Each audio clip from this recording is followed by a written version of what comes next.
Llévame a donde vas. Sí, y la empresaria y exmodelo Suni Castiñeira rechaza una imputación en su contra por estafa en grado de tentativa y producción de documentos no auténticos. Supuestamente ella, junto a sus sobrinos, intentó cobrar dos facturas, una de $30.500 y otra de $116.587 en una cooperativa utilizando documentos no auténticos. La exmodelo asegura que en este caso ella fue la perjudicada por el funcionario de la empresa que la denunció. Calificó de una locura la imputación en su contra y dice que hasta el momento no fue llamada a declarar. También señala que posee pruebas contundentes para demostrar su inocencia. Nos imputaron porque nos fuimos a reclamar un derecho de pago que involucra a mi familia.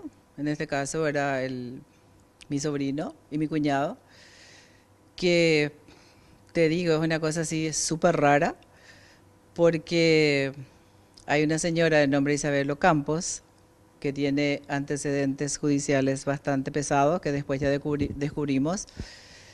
Se presentó en nuestra casa como vendedora de electrónicas de cooperativas.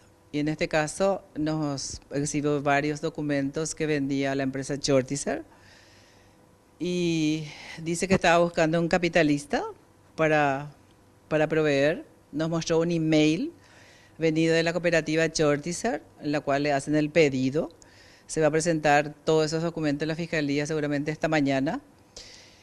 Y entonces mi sobrino puso el capital, se le entregó las mercaderías a esta señora, dinero en efectivo y mercaderías. La factura es legal, la factura no es falsa. Ahora, si él hizo que el sello sea falso, su firma no puede ser falsa porque hizo frente a nosotros con su cédula de identidad. Y ese es un problema de la cooperativa con su empleado. Llévame a donde vas.